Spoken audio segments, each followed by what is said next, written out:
there. Okay, Jackie, why don't we take a quick breather here and let's check out New Shepard on the pad as she gets ready to fly to space and back today with our second human spaceflight crew.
Welcome back, everybody. If you're just joining us, we're about T-minus 1 hour and 3 minutes to go until our second human crew launches to space and back.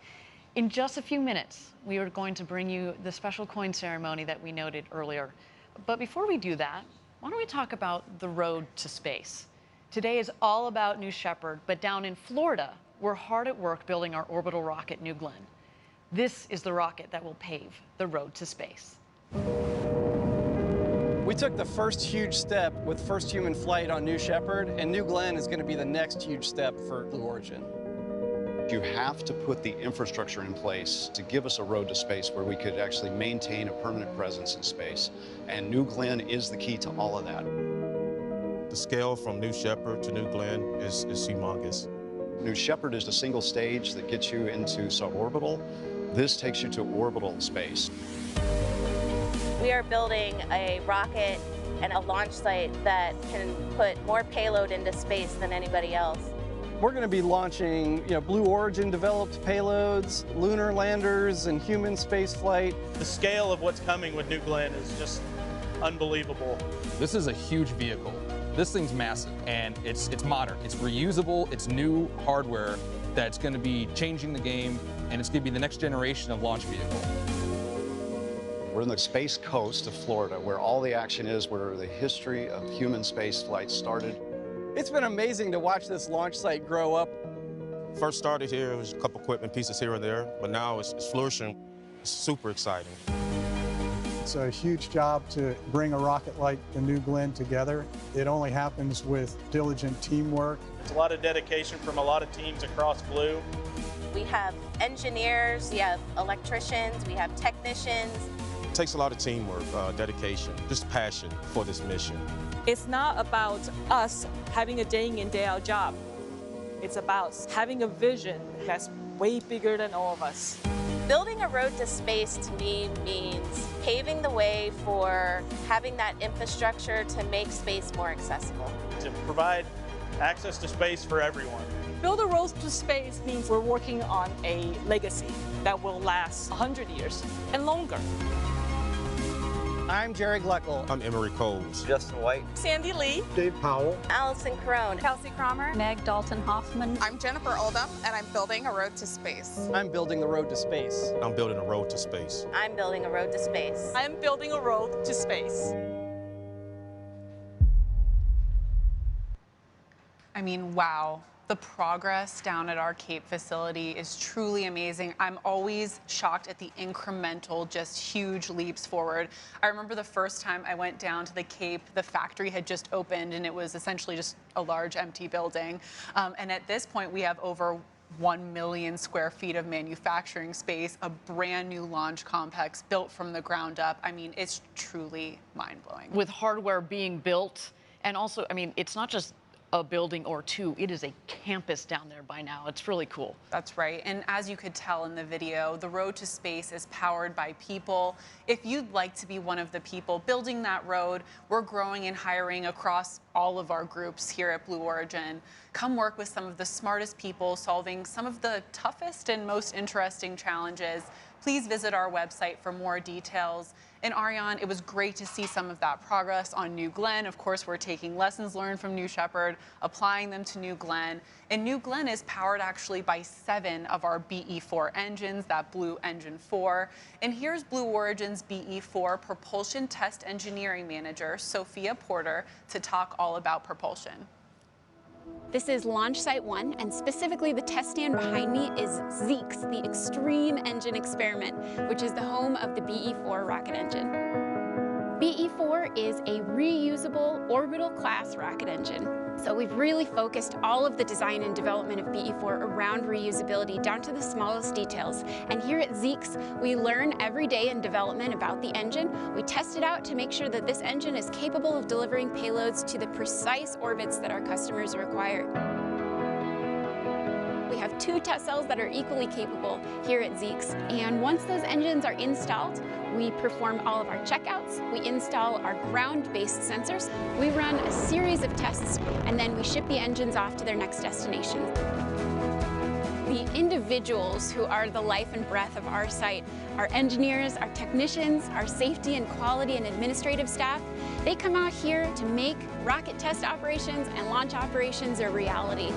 Oftentimes we have engineers who come here right out of college, and within a year they are running engine tests themselves. At 20, you could be making the go, no-go call for this engine. When you watch that engine fire, when you feel it through 2 sets of hearing protection, you feel it resonate in your body. It's just absolutely pure, raw energy. To watch that happen in real time is incredibly inspiring. And I can only imagine when we watch the rocket actually fly, is going to be absolutely an indescribable feeling. Engine tests are always happening here at Blue. You've been down here for these tests before, right? I have, and you can hear it, you can feel it. It's truly unbelievable. And because we're here in this valley, it just shakes the entire valley. As Sophia said in the video, you just feel it rumbling in your body. And I just love that video because it gives an opportunity to shine a light on somebody like Sophia Porter, who herself, you know, she started out in college as an intern here, and just a couple of years out of college, she is managing that test facility. I mean, that is a big deal, and that's the type of stuff that you get to do here at Blue Origin. Here's one of her beautiful tests that we had going on down in Texas that just happened just a couple of days ago. It's a beautiful pic. Absolutely, and we've been testing BE4 and BE3 and BE3U out in West Texas for years at this point. And so there's a lot of amazing test time out here at our private engine test facility. And our testing capabilities are actually going to be expanding in a big way down at Huntsville in NASA Marshall Space Flight Center. We've taken over historic test stand 4670. It's tested Saturn V for Apollo, Space Shuttle main engines, and the early RD-180s. It's been unutilized government property for almost 2 decades. And so that stand's going to come back to life and do a lot of our hot fires as well, in addition to our West Texas capability. And I don't know how we're going to form the list, but I have to be there for that first test. Oh, for the first test? Or I thought you say for all of them, because I mean, you're basically going to live in the control center if you do that. No, I mean, as Jackie mentioned, so we're going to continue to do engine testing out here in West Texas. This is where we do a lot of our development testing on our engines. We've got 2 major test centers. You saw Zeke's there. We also have Geeks, as we call it, which is the other test stand that focuses more on our Blue Engine 3, the engine that is going to be propelling New Shepard into space, but also the BE3U, which is the upper stage variant. There are going to be 2 of those BE3Us on the upper stage of New Glenn. So they're going to continue to do the development testing out here in West Texas. And what's the beauty of being able to use 4670 is basically we produce the rocket engines at our Huntsville facility and basically drive it down the road a couple of miles where we can do acceptance testing, as you mentioned before we ship them down to the Cape. So really exciting activity from our engines group that have been working so hard. Absolutely. And you know, one of the other beauties of Huntsville is we're close to our customer, United Launch Alliance. 2 BE-4 engines will be on their Vulcan. And so when we're hot firing out in Huntsville, we'll be able to ship them right up to Decatur, which is just a short drive. Just a short drive there. Yeah, so when we talk about designing rockets and making them operationally reusable, it's one thing to think about the operations, but there's also that same mentality and theme that is driven into the manufacturing element of it as well. So, I mean, it's you know, exciting things that we've got going on. All right, we are at T-minus 54 seconds to go. T-minus 54 minutes and 30 seconds. Excuse me, got a little bit more time than that to go until launch. My understanding is that crew member 7, Sarah Knights, is ready for the special coin ceremony to seal their training and get them underway. Why don't we watch that now? Who's going to tell us when we're... Oh, we're on. Okay, fantastic. All right, astronauts, I have one last special thing for you. This is a challenge coin that I have right here. Challenge coins have a long history, but classically they're awarded to show that you belong and that you've achieved something of particular interest, right? This is only awarded by crew member 7 to astronauts who have passed training and are just about to fly on New Shepard. All of you have passed with beautiful colors over the last couple of days. And it's my very great honor to present this to you for your flight today. Each of you are just helping us take that step on the road to space and to enable a future where we have millions of people living and working in space to benefit Earth. And you are one of these very few very first explorers and adventurers taking that path with us. So I'm giving this to you today so you can put it in your flight suit pocket.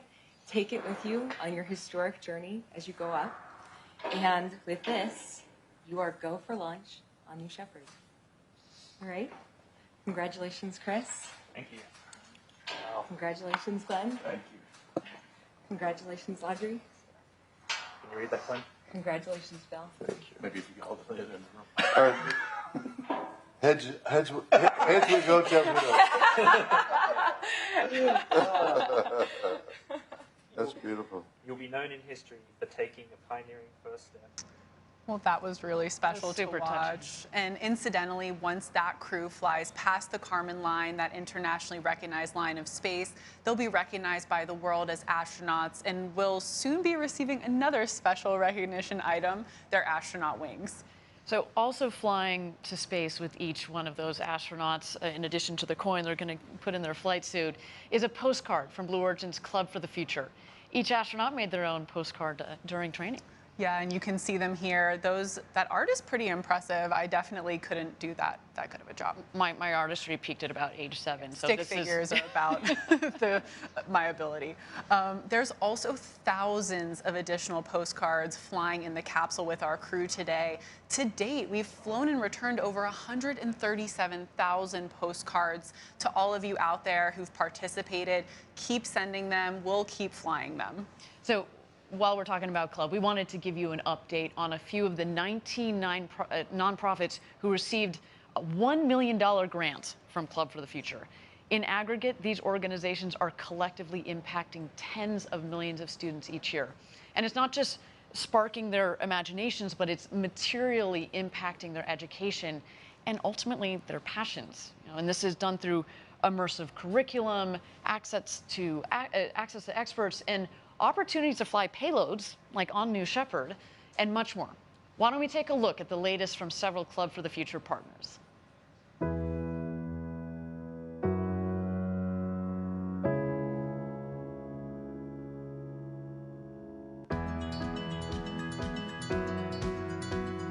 Here at Space Center Houston. As a nonprofit organization, we rely on charitable support to fulfill our goals and aspirations. The grant from Club for the Future is going to enable us to involve tens of thousands of youth To have this grant from Club for the Future will allow us to accelerate our efforts outside of aerospace, to create a broad membership of women in STEM so that the young women that we work with can see the wide variety of possible careers. We at AIAA have the goal of impacting 1 million students a year. Rayon is an example of exactly the kind of people we need for this industry. My name is Rayon Harris. I am 25 years old, and I am currently an aeronautical design engineer. My dreams, my passion was always airplanes. Joining an organization known as American Institute of Aeronautics and Astronautics, AIAA, the Diversity Scholar Program really accelerated my path to really pursue my passion. After I graduated from AIAA, I was definitely going to give back. So I was matched with Caleb a few months ago with the Mentor Match program. And so it's really awesome to be able to use the experience that you've learned yourself to really give back to them and also make their experience as easy as possible, also get them as excited as possible, because it is very exciting. Caleb is a 13-year-old engineering student at Georgia Tech, helping us build our future. My name is Caleb Anderson, and I am a third year at Georgia Technical College, and I'm currently studying to be an aerospace engineer. I've really been interested in space in general, just like all my life. This is really cool. Yeah, man. I just want to thank Club of the Future for doing something like this. I think having so much money to be able to be donated to an organization like this is absolutely amazing. It can really turn the future of the aerospace in the right direction. I love hearing those inspirational stories from Club and their partner organizations. I mean, Rayon and Caleb in that video? Pretty impressive. Keep up the amazing work, you guys. Yeah, we're inadequate. Yeah, let's be honest. You guys are kicking butt. Keep it up. We can't wait to pass the torch on to you to continue on this road to space. Yes, and it's exciting to see Club for the Future growing and making a difference. It's also exciting to see these partner organizations making such great progress. Club is very much a collaborative effort. And let's highlight another key partner doing some incredible work with middle school students, Project Janos. Project Janos, you are go for launch. Our mission at Project Janos is to engage and educate students with the wonders of space and to inspire them to become explorers of it. We do this through a two-pronged approach. The first is a set of videos in which I, as the host, ask questions of subject matter experts working on the front lines of spaceflight. Thanks to our partnership with Club for the Future, students get to meet space architects, engineers, scientists, and others at Blue Origin. The second is a curriculum of standards-aligned activities designed to inspire students to become explorers of space themselves. We are teachers making lessons for teachers. We know what will keep the students engaged. And because this is a project with NASA, every aspect of it is going to be a mission-based set of activities. Students perform data literacy skills, engineering design loop processes, and prototype testing and building of concepts. After watching a video on rocket propulsion, students get to build an engine testing chamber and mix baking soda and vinegar to study rocket propellant ratios. And thanks to Club for the Future, Project Janos students can design postcards that are actually flown into space. Students today will have the opportunity to live and work in space. When humans return to the moon in a few years, it'll be to stay. We believe the best preparation for that new reality is Project Janos, a unique program that instills students with the skill set and mindset needed to be explorers of space. Very impressive stuff over at Project Janos. My friend Josh Bernstein, he's had a couple of successful TV shows on the History Channel and the Discovery Channel, and it's really lovely to see how somebody like him wants to give back, his ability to touch a lot of people, and he's doing that to harness the potential of the next generation. So kudos to him and to all the kids coming up along this road to space. Future's looking pretty bright. I mean, what a time that students at all ages in their schools can have a space program. Absolutely. I mean, it really, I know we said it before, it's an incredible era. I'm blown away by all the brilliant kids out there. The future where millions of people live and work in space isn't a tomorrow thing or a next year thing. It's going to be that next generation. Now, I should say, we mentioned Club for the Future has all sorts of partners that are doing extraordinary work. The club itself does some wonderful work, and actually down here in Van Horn, our home away from home is Van Horn. Our local team does a lot of work with the local community. I want to highlight one of the projects that we did in some of the local high school students. We collaborated, and they have designed and built, in fact, the very first post box to space. Let's check it out.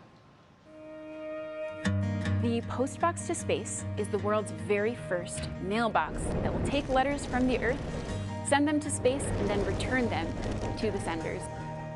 What a great drawing.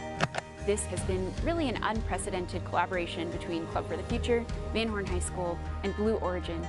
It is an immense project that's been taken on by 7 juniors and seniors of Van Horn High School who've decided that they have an interest in welding. They have worked very hard from design all the way up through manufacturing. Well, we first started off with the cardboard template. After a few weeks of planning and designing, we eventually got into the shop, started welding together the base. We took the rocket kind of design, put some legs on it, and we're gonna make them look like fins. We've had a huge number of Blue employees who've cycled through here to help us out in really substantial ways. It would not have been possible without the support of a large number of Blue Origin folks. It is really great what Club for the Future is doing, that they're even giving us this opportunity to do things like this, coming every week and providing supplies, paint, metal. I learned how to use a torch, I learned how to weld better. I learned a little bit more about the process in designing and mocking up a prototype. I truly hope that the students fully recognize how substantial their postbox is going to be as a landmark in Van Horn. I'd like to invite the students to be the very first to use our postbox. Woohoo! And hopefully will be an inspiration to all of the students who come through the school.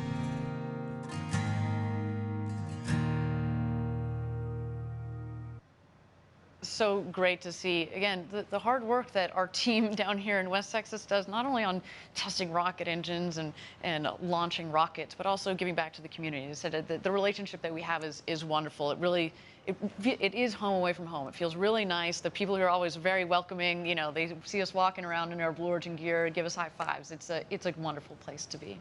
It is. I drove past the Postbox to Space the other day and just loved seeing that new landmark in downtown Van Horn. It was really awesome. All right, we are at T-minus 45 minutes to go until launch. We are on a brief hold here. We've said it before on webcast prior. We want to make sure that our teams are all aligned. I do understand that our astronauts have made it into the Rivians. There they are.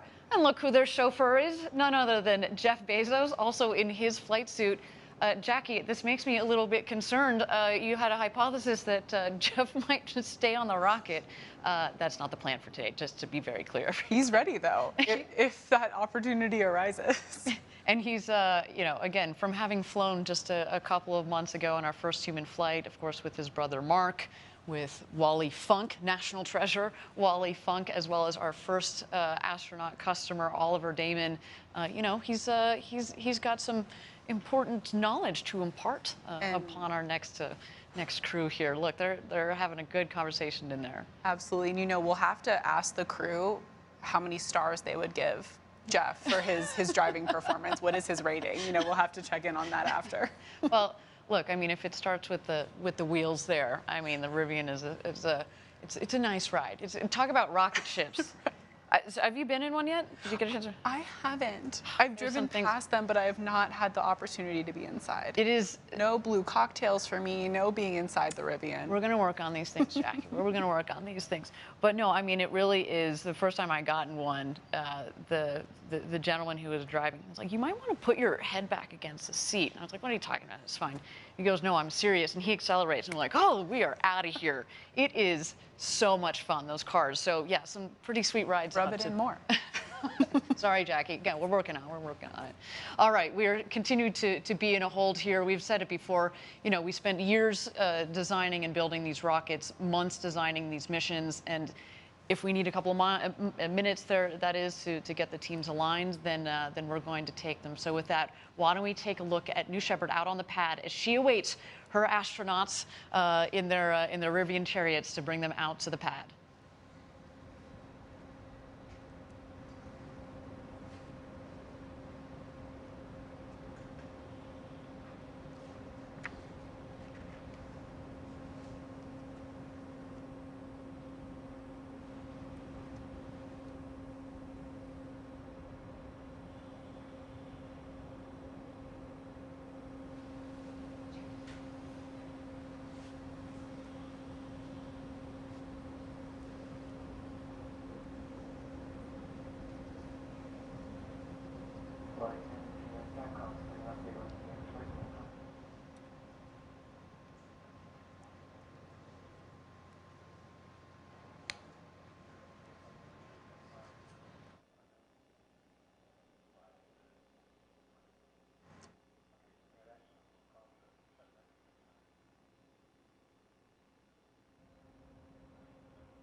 All right, thank you everybody for joining us live from West Texas at our launch site 1. We're at T-minus 45 minutes and 1 second to go until launch.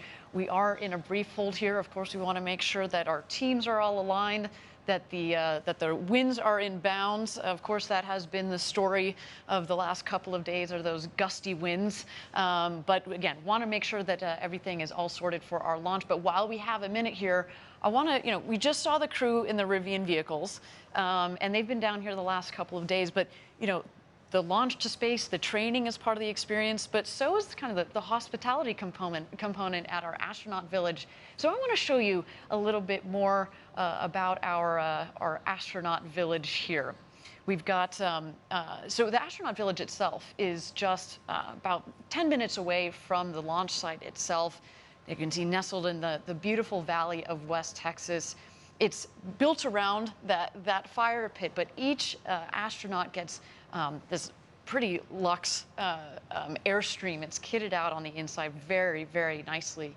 And our hospitality team, they've got decades of experience, and they really make you feel like you are, like you are part of an adventure.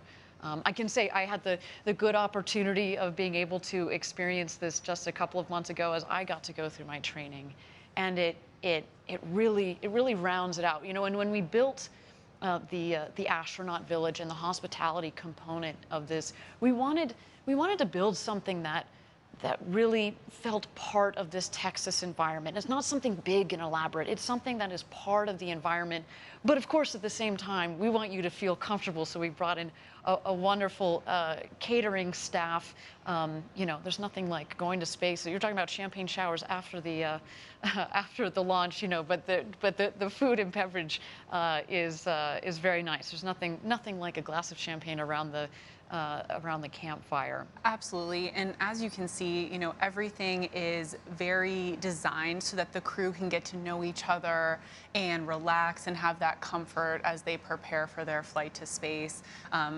There's Ariane right there. With Audrey Powers, who's also going out to fly.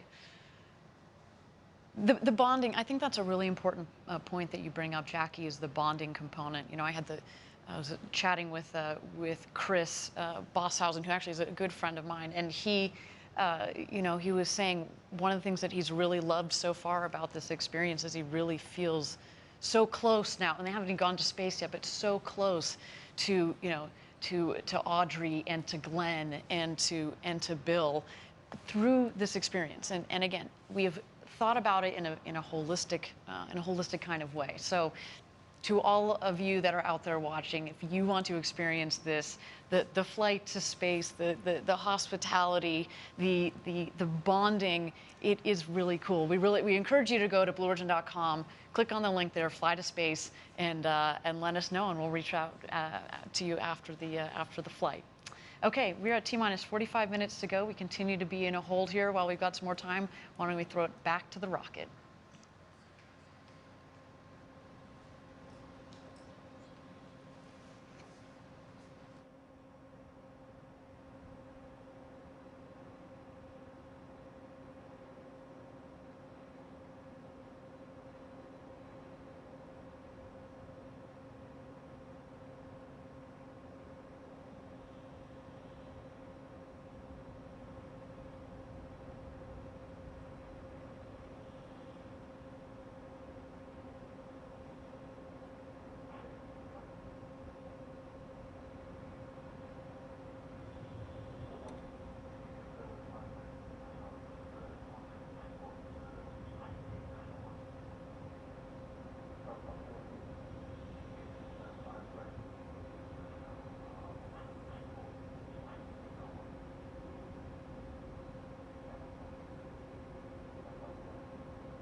Thank you again, everybody, for joining us live from West Texas at our launch site 1 for our second human flight, NS-18. We're at T-minus 45 minutes to go until launch. We continue to be in a brief hold here.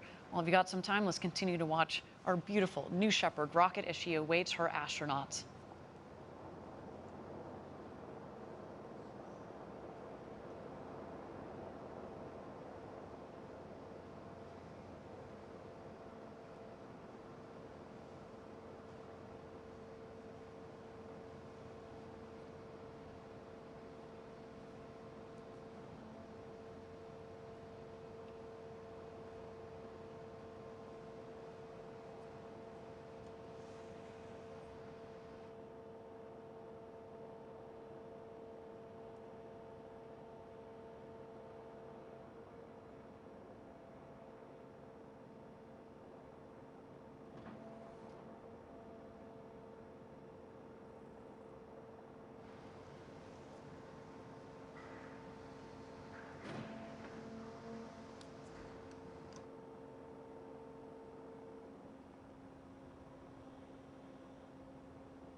Thank you again, everybody, for joining us live for NS-18, our second human flight here at Blue Origin.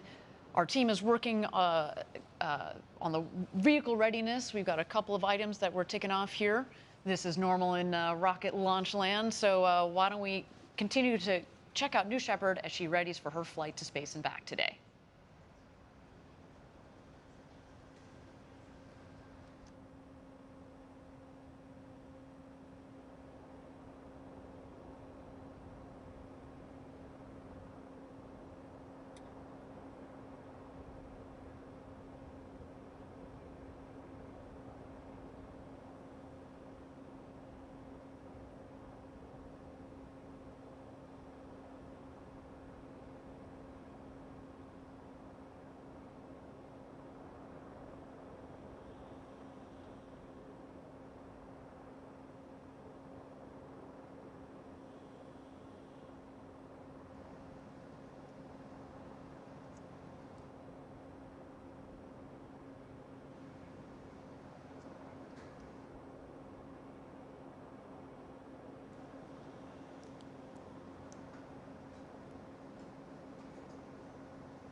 Good.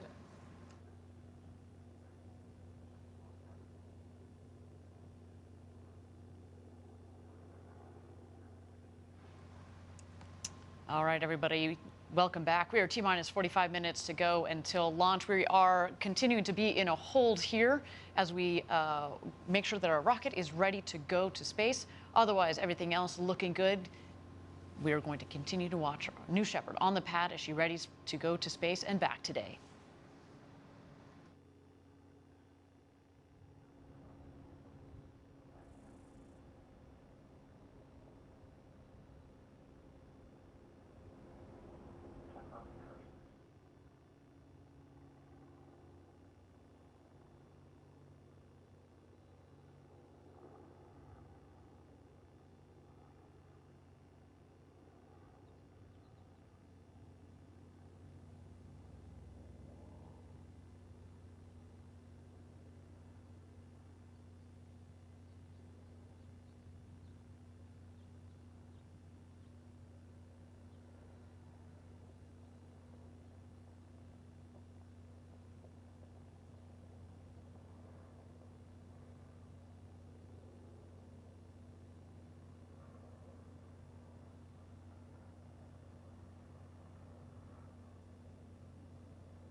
All right, thank you everybody for joining us live for NS-18, Blue Origin's second human flight. We are at T-minus 44 minutes and 27 seconds to go. Thank you so much for your patience as our team worked to make sure that our vehicle is ready for flight, and it looks like everything is all set and sorted. And my understanding is, you know what? We are go for astronaut load. How exciting is that? Let's check out the astronauts back in their Rivians here. There they are, ready to go to space. You see in the back left, that is Audrey Powers. In the front right, there's Chris. Smiles and waves. Smiles That's what we and like waves. to see. And there they go. Chris Bosshausen, Glenn DeVries, Audrey Powers, and Captain Kirk himself, William Shatner, have just started their journey to the launch pad, into the crew capsule, and off to space. You can just, I have goosebumps. I can feel their anticipation looking at the, this is awesome. Words of encouragement from Team Blue along the way. Absolutely, there to get the cheers and the hoots and the hollers from Team Blue. Once they pass, they're going to drive about another couple hundred yards out to towards in front of the mission control facility there. Get a couple more words of encouragement. That there, in fact, is their friends and family that have flown down here to Texas to watch them go to space and back.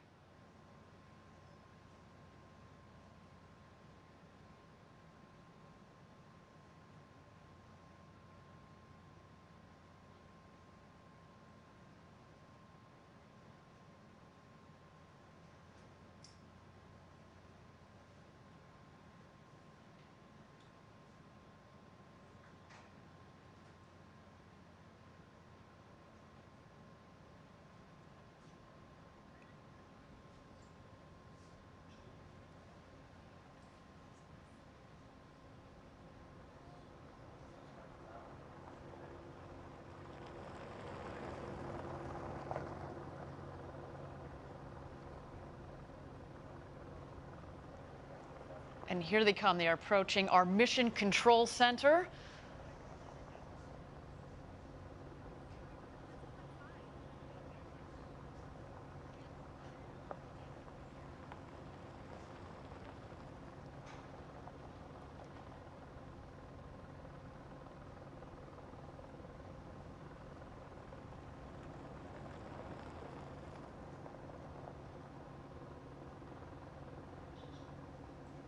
And just on the right there, you can see what we call the barn. That is the facility where we keep our rockets. Of course, we've got the rocket out there on the pad, as well as the second rocket that flew just a couple of weeks ago. That one is dedicated to payload flights. It's really amazing to see all the demand we've seen for those payload flights, to the point where we're able to have a full separate booster specifically dedicated to doing this important research and science. And you know, Jackie, one day we are going to combine those payloads and the astronauts to do some tended payload flights. Just a wonderful opportunity for many scientists and engineers around the world who want to develop their technology. Maybe they don't need to go to orbital space. They just need a couple minutes of beautiful, clean micro-Gs, and that's what they get with these flights on New Shepard. Now you see the two vehicles have taken a left, and they are on their road to space.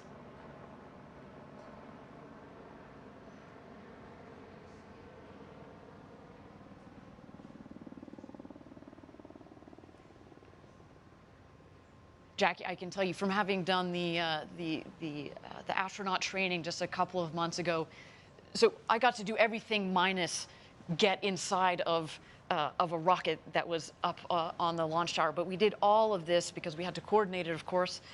And the drive out there, there's this interesting mix of adrenaline, because you're basically harnessing and containing your own adrenaline, and you're trying to kind of level it out. But it's also very peaceful, right? It is this 2-mile road that goes out to the launch pad, out to the rocket, and you're there with your thoughts. You know, these 4 astronauts have been thinking about going to space for a long, long time, and this moment is here. I have to know what was on the playlist when you drove down the road to space. I know that mine would have an excessive amount of Pitbull. I don't know if that's a little too hype for this experience, but hopefully they're listening to some Rocket Man or something. Yeah, exactly. Rocket Man was definitely on the playlist as we head out there. Now, Jackie, once they head out the road to space, there is the ring road that goes around the launch pad. They are going to go to the north end of the ring road, and they're going to stop and take a photo, take a couple of beautiful photos right before they get back in the Rivians, head back to the base of the launch tower, where they will ascend the tower and stop in the safety shelter first. Yeah, and you can see a good view of that safety shelter right now. That's that white box on top of the launch tower.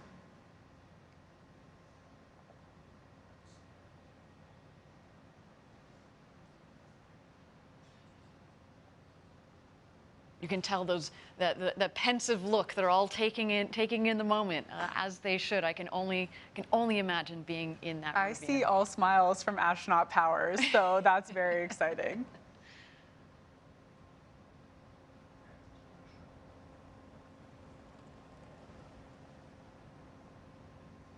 Have a good view of that ring road now, which is that circular ring surrounding the launch pad, as Ariane mentioned. There you go. They're checking it out. Now, from the training to cruising in your Rivians to the launch to the landing, this really is a once-in-a-lifetime opportunity. If you guys are watching out there and you want to be one of those astronauts on the way to space, really encourage you, visit BlueOrigin.com and click on Fly to Space. We'd love to see you on that rocket, and let's be honest, frankly, we'd love to be on that rocket with you. If you could put in your note that you specifically want to fly with Jackie and Ariane, maybe we'll see what can be done there.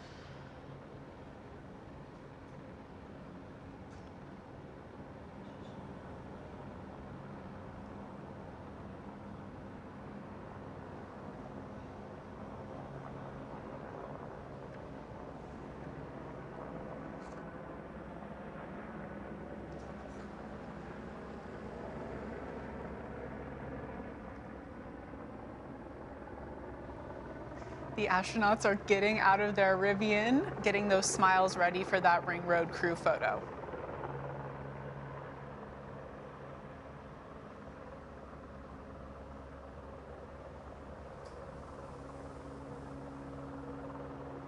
And Ariane, like you've mentioned multiple times, New Shepard is alive at this point. That booster is just waiting for its crew, and it's ready to go.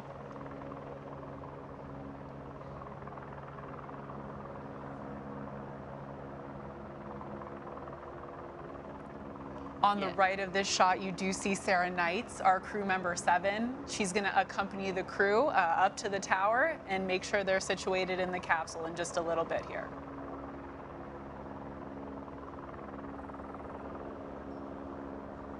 That is a good-looking crew. In fact, while we got a moment here, they're going to get back into their Rivians. Why don't we get to know Sarah Knights and our Capcom Kevin Sprague just a little bit better? We've got a wonderful video to introduce them to you.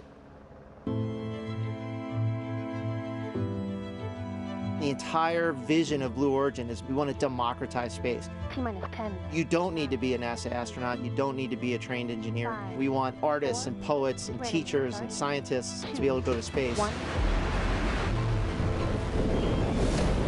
Shepard has cleared the tower. Crew member 7 is a position unique to Blue. 2 assigned to each launch. There are 6 people that can fly in our crew capsule. The 7th person is the crew member 7. This is for real. This is it. The other crew member 7 is called Capsule Communicator, and they represent all of mission control and launch operations to the astronauts. It took me a long road to get here. I spent over 20 years as a fighter pilot at the United States Navy, but since I've been 8 years old, I wanted to be in space. Coming here to Blue Origin is the realization of a childhood dream of mine. My background is in physics and astronomy. I went into STEM education. I was a teacher for many years.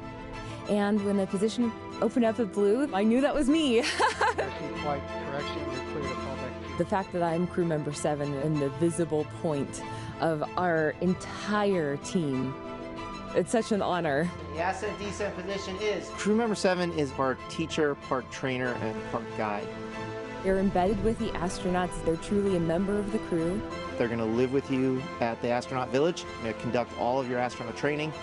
Spaceflight is complicated, but our astronauts that fly with us will not need to have a complicated view of what's happening. The rocket is autonomous, and all of the safety systems are hardwired into the core. On launch day, crew member 7 is actually going to walk you up the tower, put you in your seat in the capsule, close the hatch. Capsule Capcom. The Capcom will then take over as the astronauts take their journey to space. And then as soon as they land, crew member 7 will be there to help open the hatch and whisk them away to the celebrations. Our astronauts are one part of a very historic journey. We're trying to build the infrastructure to get millions of people living and working in space. So the people who come here will truly be helping us take that first step.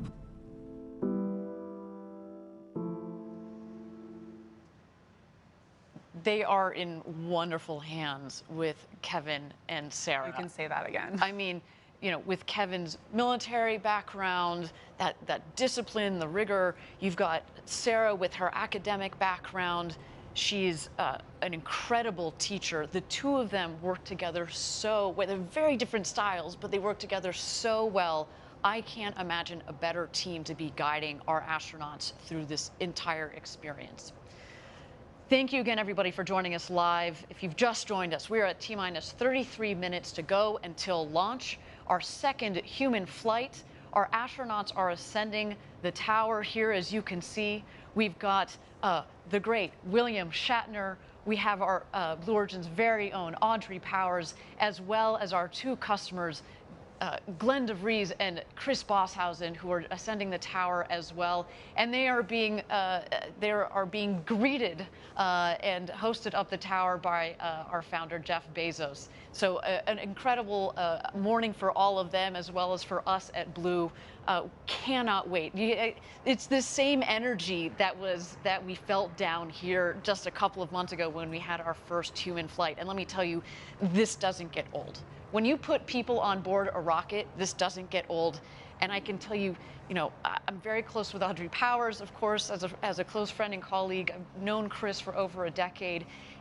It's not just putting people on board, but when you know them, I'm having a moment myself, honestly. And when they take off, I'm glad you guys are going to be watching the rocket, because I might lose it a little bit. I do have to say, also know Audrey very well and got a chance to talk to Glenn a little bit. And actually, Glenn and I are both Carnegie Mellon alumni. I had to toss that in. I know. Tartans in space, we have to. And I know that everyone, Glenn's from New York. Everyone in New York is watching, and his adopted Pittsburgh family, I'm sure, is watching as well. So it's very personal seeing this crew fly today. Well, and in addition to, Chris is the first full Australian to fly to space. There have been other Australians, but they've been dual citizens. Chris is the first full Aussie to fly. So hello to all of our international viewers, especially those down under. We're so excited to have you joining us. And of course, to all the Trekkies out there that are joining us, thank you so much. It is a pleasure and an honor to be sending Captain Kirk to space today. This is going to be a really, really cool moment. And when I say, it comes from all of us, there you see a shot there just a moment ago of mission control. They are, focused, and it's a very disciplined team that has been trained over months and years in the case of many of our team members there. Right, and they're led today by Nick Patrick, flight director, NASA astronaut. They're in very good hands. And here we have the crew. They're entering the shelter just to await their ingress across the bridge, then the gantry, and of course into their seats in the crew capsule. Each of our astronauts is looking great and ready to fly today in those Blue Origin flight suits. Fantastic. So you see Sarah Knights at the bottom of your screen, or crew member 7. She, in just a moment here, is going to go, she's going to leave the shelter. She's going to go out across the bridge, just check in with the tower crew, make sure that we're all ready to go. And then she's going to come back to the shelter and take the astronauts out to the rocket. And once the astronauts head out of the shelter, you will see them ring a fun ceremonial bell. So that'll come up later if you're wondering what they're doing at that point. It's a little tradition that we started at Blue. Make some noise before you get in your crew capsule. That's right. That's right. Let everybody up in space know that you're coming. They can't hear you up there. Just as a reminder. But hey, we are at T-minus 29 minutes to go here. Why don't we take a moment and check out New Shepard as she awaits her astronauts.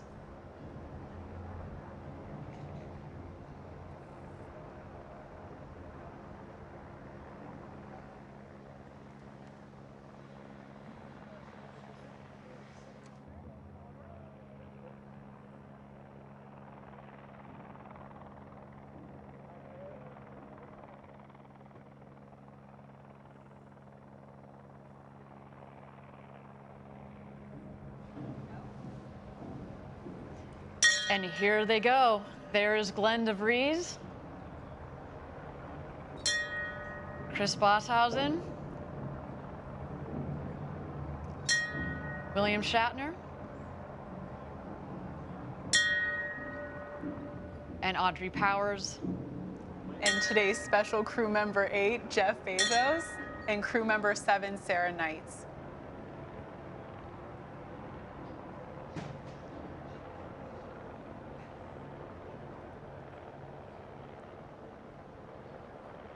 There we have our awesome tower crew ready to welcome them. There you see Audrey giving some hugs to the tower crew. She is, of course, our vice president of mission ops for New Shepard, so of course she knows the whole team very intimately. A lot of the team today are launching their boss to space. First Jeff, now Audrey.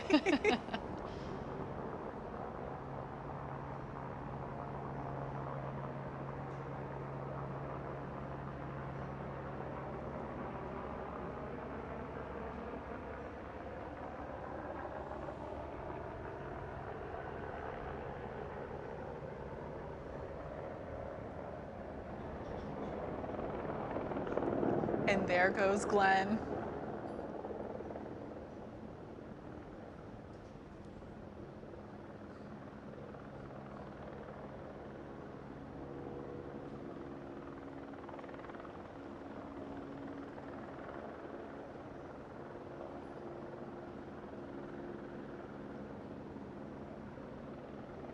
Into the hatch he goes. All of this is very carefully coordinated. You practice this many times during the rehearsal. You know, you go in, walk in, you kind of walk clockwise around the escape motor, which is in the center of the capsule, and take your seat. That, of course, then you harness in. You have practiced this many times during the training, and then you'll have crew member 7, Sarah Knights in this case, who's going to come around, make sure you're properly harnessed in, and make sure things are nice and tight. Yeah, and Ariane, I know you've mentioned to me before, you board from the highest seat number first, and then the seat number 1 is the last to board, which is, of course, Audrey Powers today. And there goes William Shatner. One last photo op before he enters the capsule. What a surreal moment. Captain James Tiberius Kirk is boarding our Blue Origin spaceship. Ariane, I know you've discussed your astronaut training extensively. Now, obviously buckling the seatbelt is a very important part, and they've practiced this at this point, what, hundreds of times?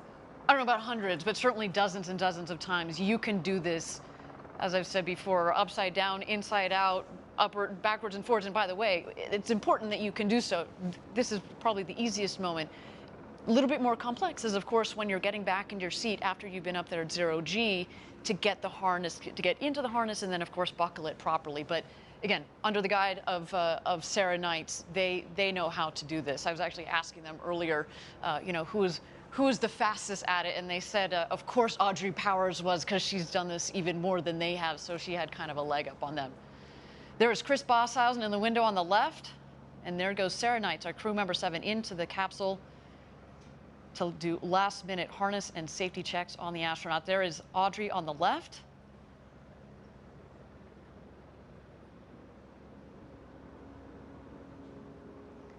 Once crew member 7 is, of course, comfortable, that all of our astronauts look at their smiling faces from those big, beautiful windows. Once Sarah makes sure all of our astronauts are ready to fly today and they close that hatch, of course, we'll turn it over at that point to crew member 7's other half, Kevin Sprague, who'll be the voice from above, the capsule communicator.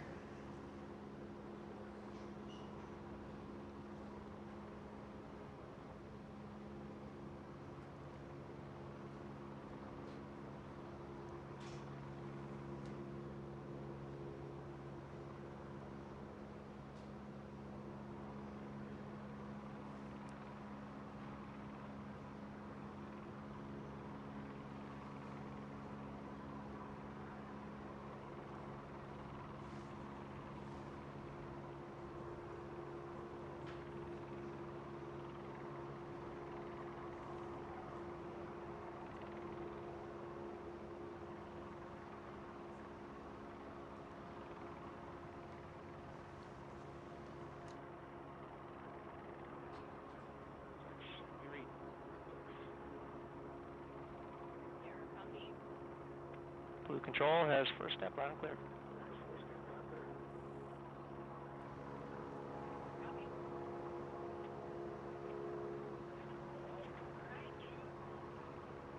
And there you heard some initial communications between Capcom and the capsule. There goes Sarah Knights, making sure the harness is nice and tight. We see just in the corner there the hands of Glenn DeVries. Quick thumbs up. 2 big thumbs ups, yes. I had the chance to chat with him just a little bit the other night, and it was wonderful. I said, you know, Glenn, what do you think you're going to think about once you're harnessed in? And he said, as much as I've been dreaming about going to space since I was a little kid, until you are up on top of that rocket, harnessed in, he's like, there's only so much mental preview of it that you can actually get. He said, he almost just pulled a blank. He said, I don't know, but I cannot wait for that moment. Glenn, that moment has arrived. You and your 3 co-crewmates are about to go to space and back. I hope you are taking every mental note there is. And I loved one thing from that interview that Chris and Glenn, our customers, both actually said when they told their family and friends that they're going to go to space on New Shepard. There was pretty much a universal, well, finally. It's about time. It's about time. You've been talking about this pretty much since birth, so we're really happy to hear that this day is finally here for Chris and Glenn, and of course, Audrey and Captain Kirk. Glenn even said, he's like, you know what? I haven't heard from a couple of friends since kindergarten, and they've reached out to me and they said, yeah, you were talking about this when you were 5. Can you imagine? I think Glenn mentioned one of his special guests is his middle school classmate who had to be here to see this day finally happen.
Flight NS-18.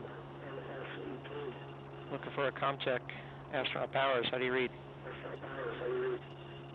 Control, Astronaut Powers, I've got you loud and clear to the space test speaker. Astronaut Lemley, how do you read? Astronaut Lemley, how do you read? Lemley, A-OK. Astronaut Crispy, how do you read? Astronaut Crispy, how do you read? Astronaut Crispy reads you loud and clear. Ready for launch. Astronaut DeVries, how do you read? Astronaut DeVries, how do you read? Loud and clear. All right, Blue Control, I've got all astronauts loud and clear. We are at T-minus 19 minutes and counting. I will keep you updated on the count as we go. For now, sit back and relax. You're going to see Jeff in just a moment. And there they are. You got it there. The welcome from Capcom, Kevin Sprogge. All 4 astronauts in their seats, clear communications. You heard Astronaut Powers, Astronaut Lemley. That is the call sign for William Shatner, Captain Kirk there, a reference to his children, to his family. Then, of course, Astronaut Crispy. He also is a DJ on the side, DJ Crispy. And then, of course, our other customer, Astronaut DeVries, Glenn DeVries, in the final seat there. All look all sorted and ready to go to space. Again, if you're joining us live, we're at T-minus 18 minutes to go until launch, our second human flight of New Shepard. Just another extraordinary day for obviously our customers, for our astronauts, but for Blue Origin. Thank you all for joining us from around the world for this event. We've got a couple more minutes to go. Why don't we toss it back to the rocket and check out New Shepard as she continues to be ready for launch this morning.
And there is Jeff Bezos closing the hatch.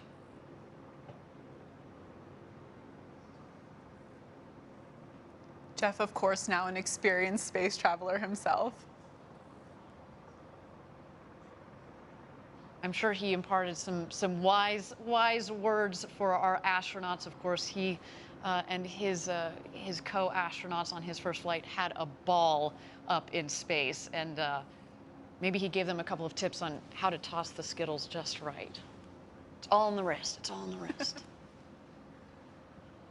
I'm still surprised he got out of the RSS first step. Yes, yes, it's true. We do indeed only have 4 astronauts in there today. I know he had such a good time. That was a question, but no. So there you see him crossing the bridge. Our tower crew doing some final checks on the capsule.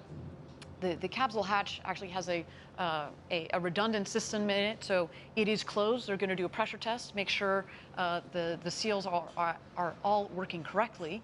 And this vehicle, what's really nice about it, obviously they've got their sweet flight suits, right? Because you got to feel like an astronaut when you go up into space. But at the same time, though, it's a pressurized vehicle, so it's a shirt sleeve environment. They don't necessarily need that. What they also don't need is a helmet, because we wanted our customers to get this full unencumbered experience and to be able to appreciate the view and the sounds, or the lack thereof, that is, of space once you're up in space. And so again, Everything about this capsule has been designed for the human spaceflight experience. All right, we are at T-minus 15 minutes to go here. We are in a brief hold. Our 4 astronauts are in the capsule and ready to go. Let's continue to watch New Shepard as she gets ready for her flight to space this morning.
Thank you, everybody, for joining us live from West Texas here at our launch site 1. We are 15 minutes away from launch. We are in a brief hold here, but while we're in a hold, I understand that Capcom in our mission control has a special message for our astronauts. We're going to await that message here in just a moment.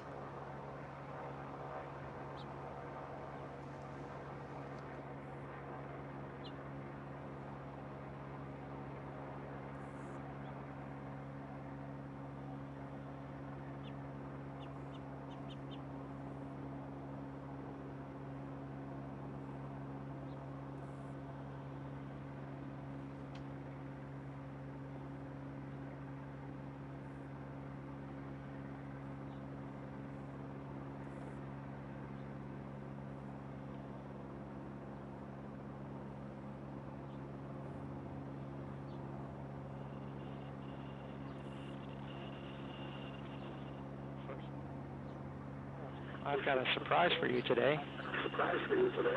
We asked our NS-18 crew to send messages to you before your flight. So I'm going to read those to you right now. New Shepard astronaut Oliver Damon says, "Dear NS-18 travelers, you have probably been playing this moment over and over in thoughts and also quite often in real life in the case of Mr. Shatner. But now the moment is there, the moment you're really going to space, and I can assure you that it will be better than your best imagination. No day passes by that we don't look back on this journey without having a smile from ear to ear. Have a safe flight and enjoy. Greetings from your youngest predecessor, Oliver Damon." From the last flight. Oh. Is that the kid? The young guy, yep. New Shepard astronaut Wally Funk says, "I hope this flight will be the most fantastic experience of your life, as it was mine. Take time to enjoy every aspect of this journey, from liftoff to touchdown. Jeff has done a magnificent job of ensuring the smoothest, most memorable ride, and Kevin and Sarah are top-notch instructors. Becoming part of the Blue Origin family is an honor like none other I have received. Together, let's cross new boundaries and set new records. I will be watching your liftoff with great enthusiasm and sending my best wishes. Godspeed, Audrey, Bill, Glenn, and Chris. Much love, Wally.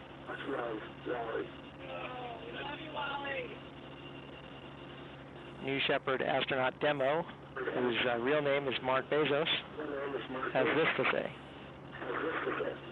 You lucky bastards. It was only 10 weeks ago that I was sitting where you are, watching the countdown clock, full of anticipation and excitement. Eager to feel the rumble of liftoff and the majesty of weightlessness. The depth of my desire to fly again is hard to express, so allow me to quote from the classic of the great American songbook, Mr. Spaceman, with lyrics by William Shatner. Hey, Mr. Spaceman, won't you please take me along? I won't do anything wrong. Hey, Mr. Spaceman, won't you please take me along for a ride? Godspeed, New Shepard. I can't wait to hear your stories. Mark.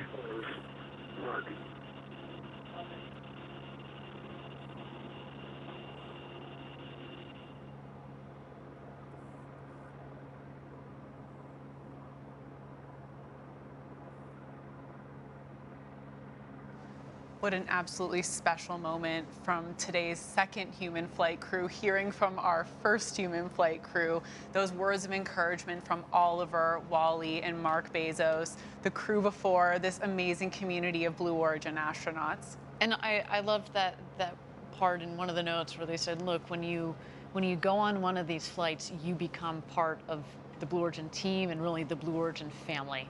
And that is really, you know, how we think about every single astronaut on that vehicle today. You're very special to us. You are going to have the flight, the ride of a lifetime. You are living our own dreams through you guys, so soak it in. Now, we are at T-minus 15 minutes to go until launch. We are in a hold here, but as we have a moment, as we tick down to launch, why don't we get to know the man that many of you are here to see, William Shatner. I'm going up into space. I don't know how many people who can say that. It's life-changing in its way. Not because of the aerial adventure, but because of the people I'm meeting and talking with. I'm glad to be here. Jeff Bezos' concept to make living and building in space and to make pollution a thing of the past. I mean, what noble ambitions those are, and somebody has to start it. Lands upright. Yep. We're just at the beginning, but how miraculous that beginning is, and how extraordinary it is to be part of that beginning. There is this mystique of being in space and that much closer to the stars and being weightless. I shall be entranced by the view of space. I want to look at that orb and appreciate its beauty and its tenacity is sustaining this life of ours, which allows us to look with awe and wonder at the miracle of space. There is an adventure in my life that I would not have had I not done this. And it looks like there's a great deal of curiosity about this fictional character, Captain Kirk, going into space. So let's go along with it and enjoy the ride.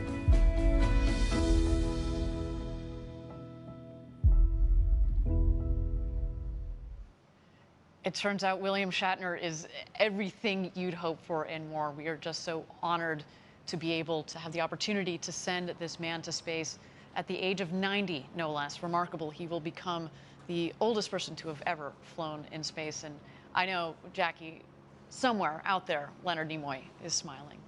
All right, we're just at T-minus 15 minutes to go. We are in a hold here. Why don't we send it back to the pad, continue to watch New Shepard as she readies for her flight to space today.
Thank you again, everybody, for joining us live for New Shepard's second human flight. We are T-minus 15 minutes to go. We continue to be in a hold here. But as you can see there, the tower crew has descended the stairs of the tower. They have gotten back in their vehicles, and they are headed back to mission control. That indeed is a wonderful sign that we look forward towards this launch this morning. The weather looks good, as you can see here. We are continuing to make sure that the rest of our teams are aligned, though. And again, if we need to take a couple of minutes as we prepare for this rocket launch, that is quite all right. We have talked about it extensively, Jackie, at the beginning of this show. Safety is number one. We want to make sure that everybody in that mission control, as well as on top of that rocket, is ready for flight today. And with that, everybody, we have cleared the hold. We are at T-minus 15 minutes to go. Now 14 minutes and 50 seconds. This is what rocket launches are about. It is really exciting, and I'm just happy to be sharing this moment with you, Jackie. I am too, and I'm also very happy to see continually smiling faces out of those capsule windows. That is great, great sign for today's flight. Yes, they are all ready to go, our 4 astronauts. Why don't we take a moment, Jackie, and talk through the flight profile for today's launch? That'd be great. So as you can see here in the flight profile, the New Shepard will lift off from Launch Site 1 here outside of Van Horn, Texas. Once New Shepard has lifted off, it'll approach that Kármán line, the 100-kilometer internationally recognized line of space. And at that point, our capsule with our crew will separate from that booster, and the capsule will continue on over that Kármán line into space. The capsule at this point full of crew who are unbuckled, floating around and getting their 3 to 4 minutes of microgravity. While they're having a great time, hopefully doing backflips, not forgetting to look out that window, the booster is headed back down to Earth. So those wedge fins at the top of the booster will be the first to deploy on its way back. And then as the booster continues down, we will put out those drag brakes. The booster is coming down hot at this point, very fast. Those drag brakes will significantly slow it down. As we approach the landing pad, that BE-3 engine will relight. It will hover, which we often are asked if that's CGI. It is real, that hover. And then the booster will softly touch down in the West Texas desert. The capsule, meanwhile, on its way back to Earth. The first thing to happen here is those drogue parachutes will deploy, slowing down that capsule, followed by the beautiful big main parachutes. And then just before that soft touchdown, we do fire some retro thrusters. They do kick up a bit of dirt out in West Texas, but that does ensure a very soft touchdown of about 1 to 2 miles per hour for our crew out there. It really is a soft landing back down here in the West Texas desert. And as a reminder, you know, this is the standard flight profile. We are now in full customer operations, but we have tested this flight profile and vetted it across several flights over the last several years. We had 15 consecutive flights, remember, before we decided to put people on board. We wanted to make sure that we understood not just the vehicle in nominal conditions, but to really push the envelope and stretch the vehicle to make sure that it was a robust vehicle for our customers. And of course, you heard about how we think about safety and development throughout the culture, but also in the operations, manufacturing, et cetera, from Andrew Lake, who joined us on the show a little bit earlier.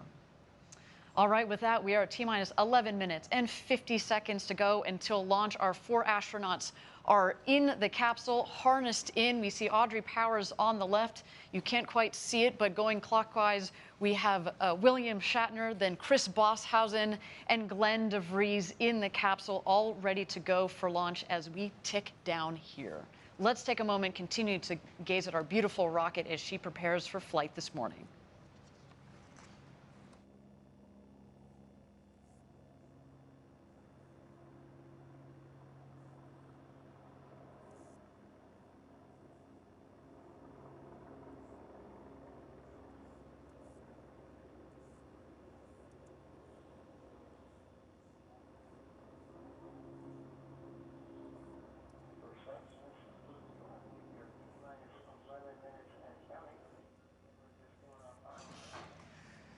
Here we are at just about T-minus 10 minutes until launch with our astronauts and especially our customers, Glenn and Chris, on board. There's really no way to fully understand how they're feeling in this moment without being on there. But we do know someone who has experienced this and can share a little bit about that. Our first customer, Oliver Damon, 18 years old, the youngest person ever to go to space. Let's hear it from him. There was not a single moment in life that I thought I would be the youngest astronaut ever. And to have been given this chance by Blue is so amazing. To meet the other astronauts and see everything is so cool. We'd like to run this one through at full speed. We're going up to that tomorrow. Yes, we are. I think there was not a single nerve in my body that was like afraid. I think it's because of the track record of Blue.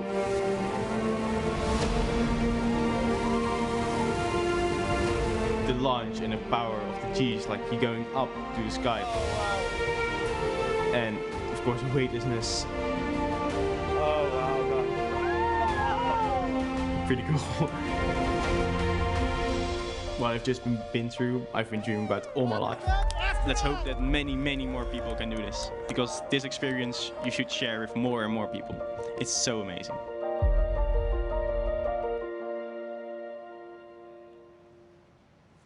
Oliver's perspective for someone so young is just amazing. I'm so encouraged by this next generation. I actually did like the part where he said he's been waiting for this his whole life.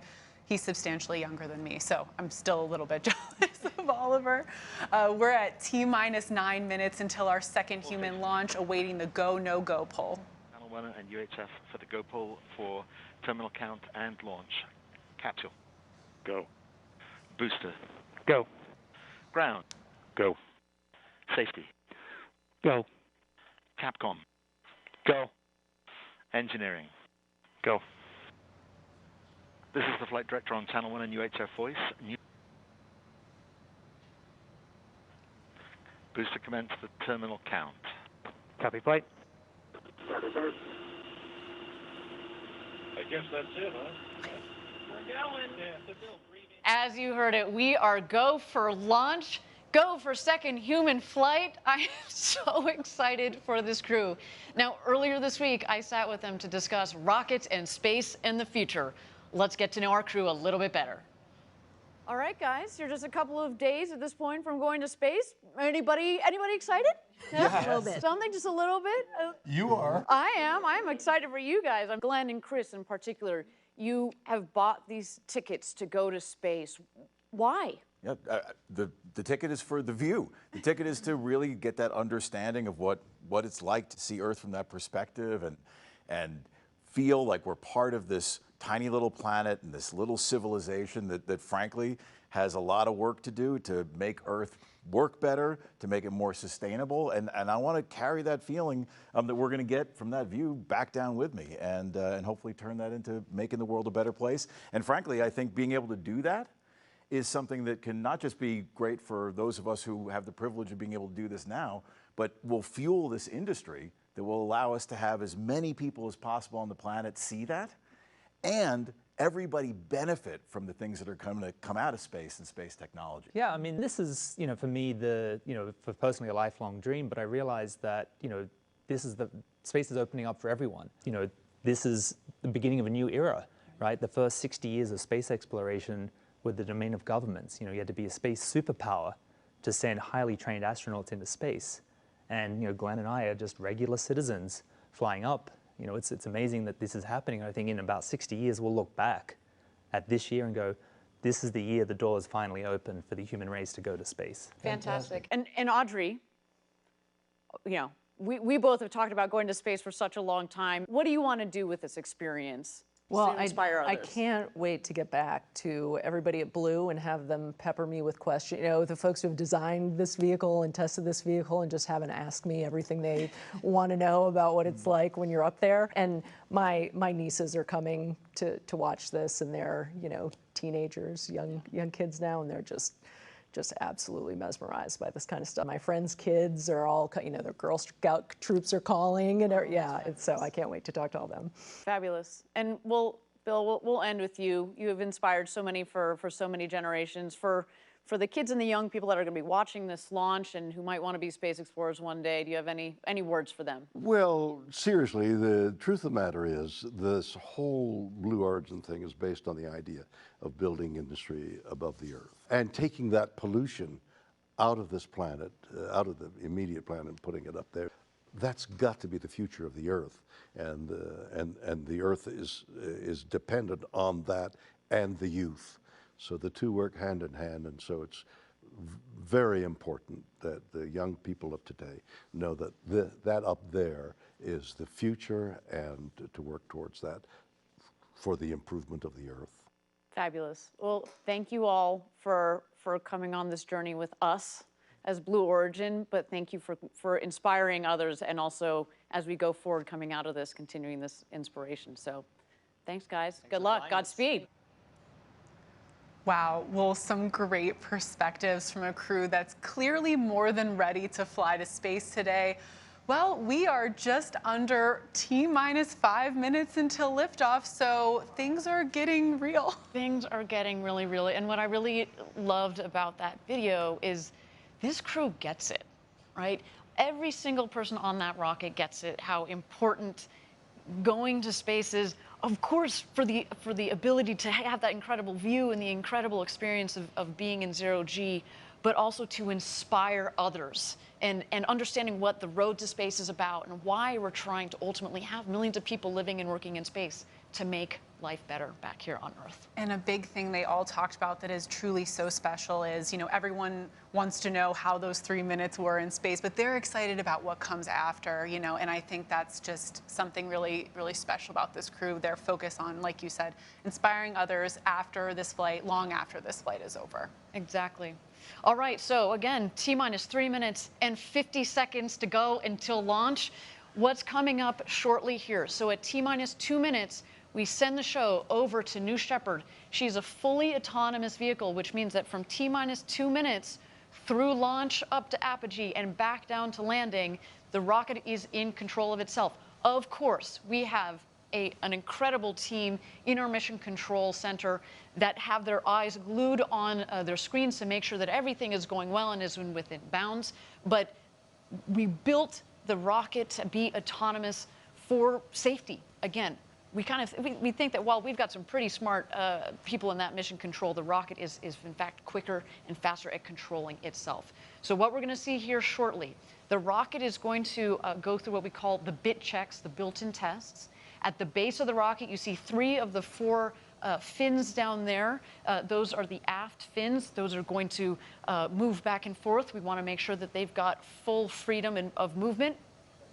Also, what you're going to see at the base of the rocket, you can kind of see, it's a little hard in this image, you're going to see the engine nozzle gimbal. The engine moves back and forth. It also helps with the directional capability of the rocket on ascent, but also especially on descent as it comes in to land on the landing pad just 2 miles north of where it's taken off from.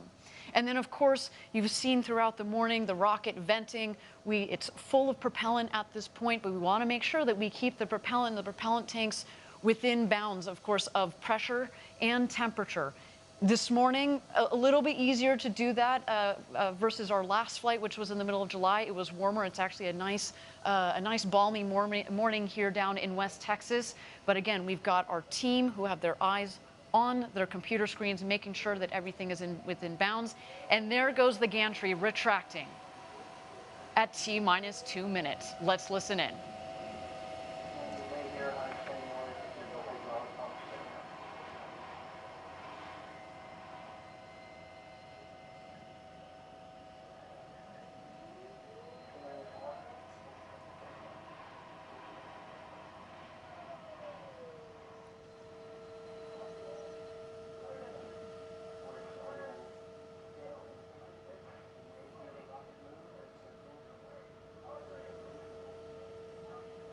There go the aft fin checks at the base of the rocket.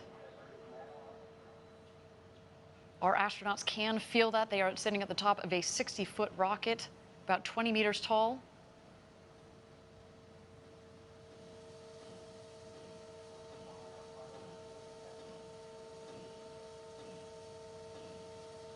T-minus 1 minute.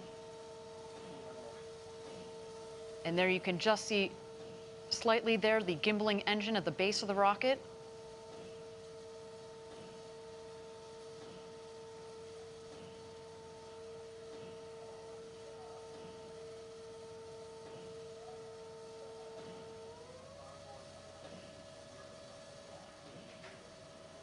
All right, everybody. Chris Bosshausen, Glenn DeVries, Audrey Powers, and William Shatner are about to go where very few humans have gone before. Ladies and gentlemen, it's time to launch this rocket. Godspeed, New Shepard.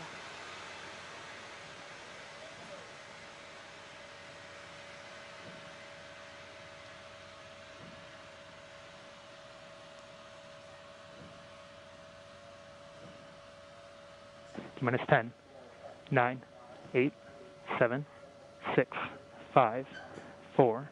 Command engine start. 2, 1.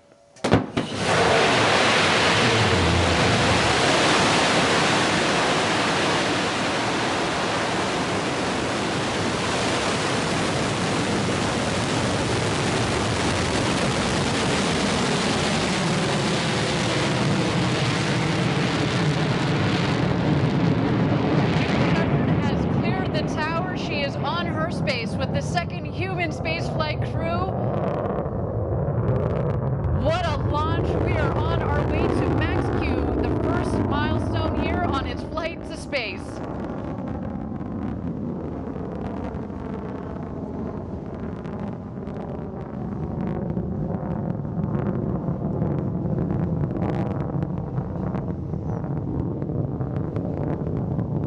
You can follow along, obviously, with the altimeter at the base of the screen, as well as the speedometer. They are gaining speed on their climb to space. We have confirmed max Q. This is when the aerodynamic stresses on the vehicle were at their maximum.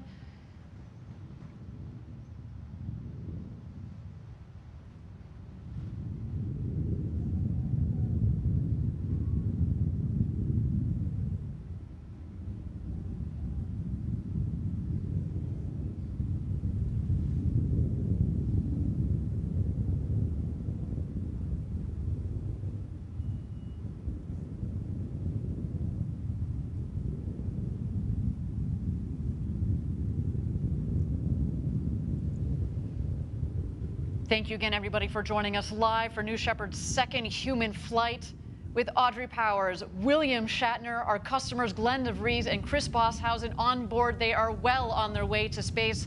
So far, a nominal flight, a clean burn on our Blue Engine 3. New Shepard giving them a beautiful flight to space this morning. The rocket is climbing towards an altitude. We're aiming just over the Kármán line, the internationally recognized line of space of 100 kilometers. That is about 328,000 feet.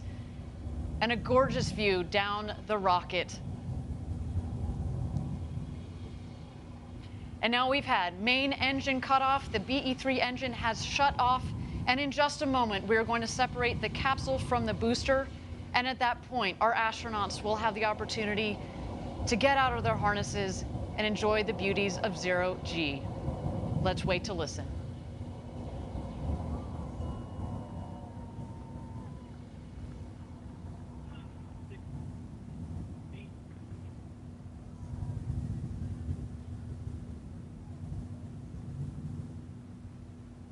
And there you can see a clean separation between the capsule and the booster.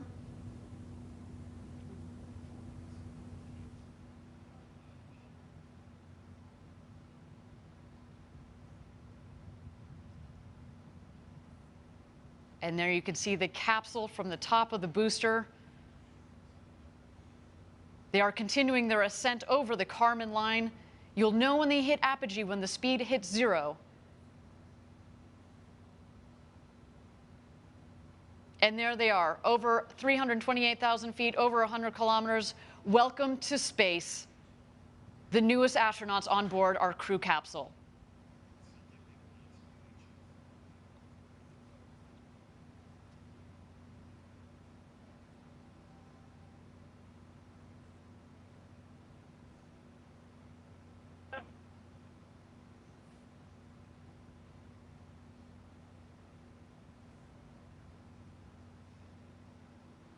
And there they are. They have just about hit their apogee.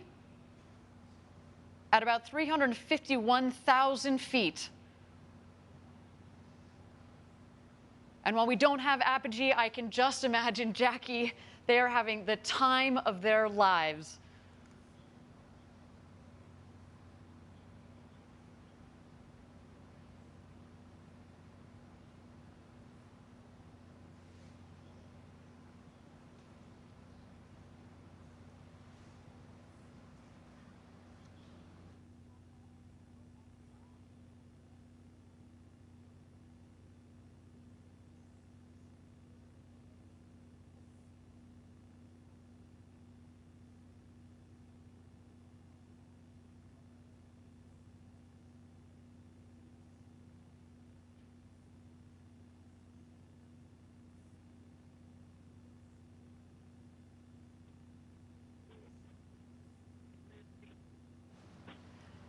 Thank you again, everybody, for joining us live from West Texas. So far, a nominal flight for our second human crew.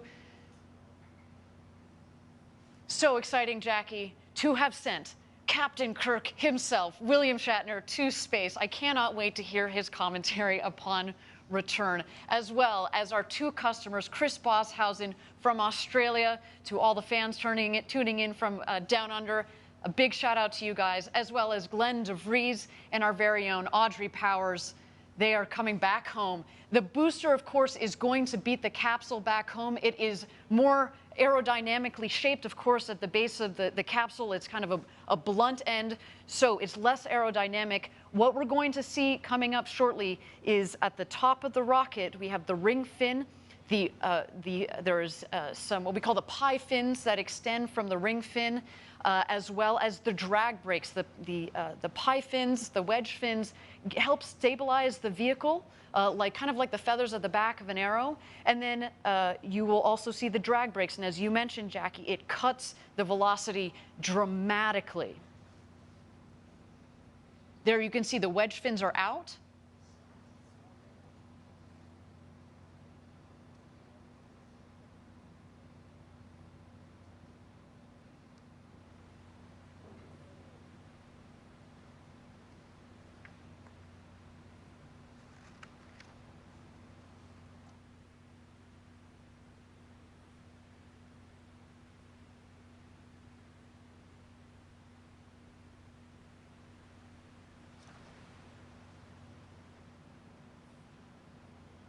Here we see the descent. We are going to expect the BE-3 engine to relight just at about 3,600 feet or about 1,200 meters above ground level. Let's wait for that now. The drag brakes have deployed. And here we come, New Shepard.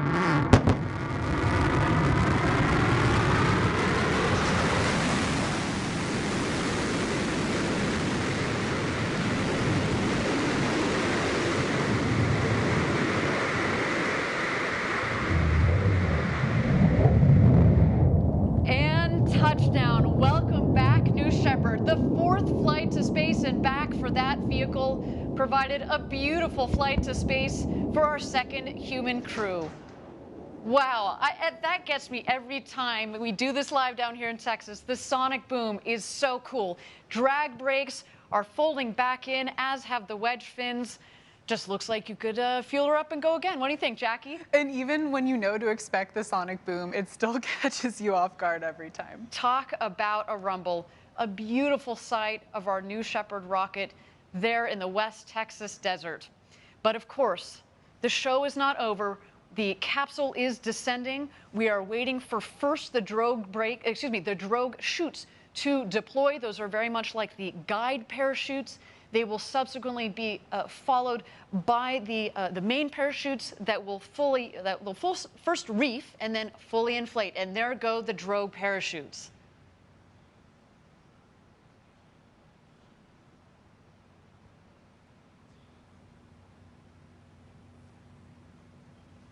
And here come the mains. Whew, what a flight.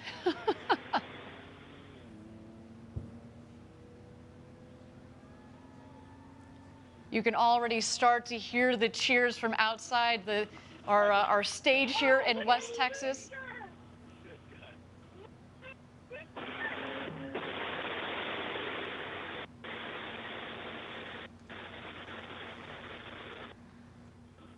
piece of foxhole. Like there's a lot. Look out your window, Audrey. Oh yeah, I see it. I can't see the booster. Where is it? Oh, it's on the cover. It's gonna rotate. Where is that?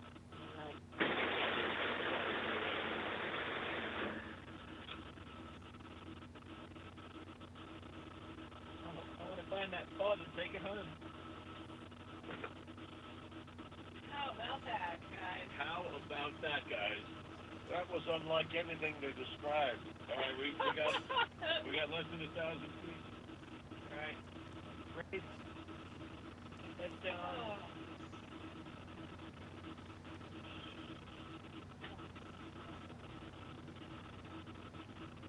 And here comes our crew back into the desert. Newest astronauts 5, 96, 97, 98, and 99. That's unlike anything you'll ever feel. Stand by touchdown. Stand by touchdown. Stand by touchdown.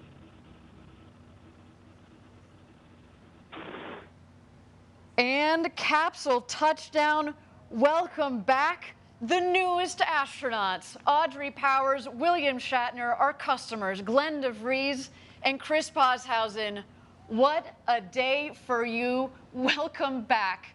I cannot wait to talk to them, Jackie, and just get what they experienced up there this morning. What a clean and beautiful flight from the rocket for our astronauts. What an absolutely stunning flight. And I also loved hearing that audio of them on their way back about how this experience was for them. And I can't wait to hear their stories. Well, you heard William Shatner say, this is like nothing I've ever experienced before. So coming from a man who in theory has experienced space who for has decades. gone warp speed and traveled the entire intergalactic universe. This was like nothing he's ever seen before.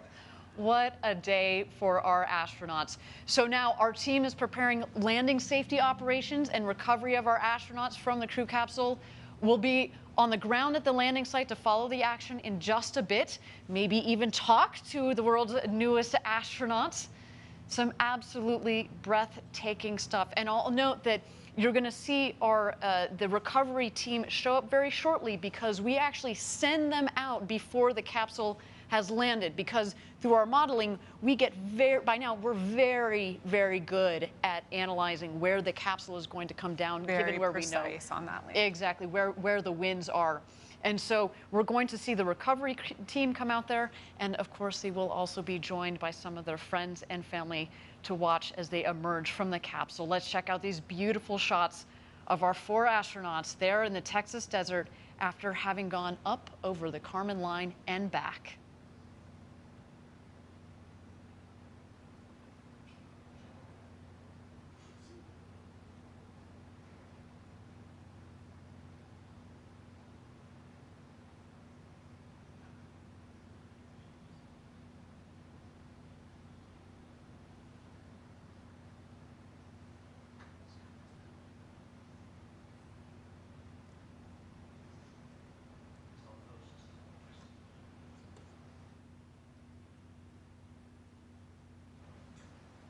And here's some beautiful shots of our 4 astronauts in the capsule awaiting the recovery team. I understand from Capcom that they have had communications with those 4 astronauts, and they have all given the thumbs up that they are doing A-OK after an exhilarating flight to space and back. Awaiting that recovery team in that champagne shower, which Yes. I'm now regretting that we don't have any champagne for ourselves, Ariane. That feels very unfair after this show. There's some waves from our astronauts there.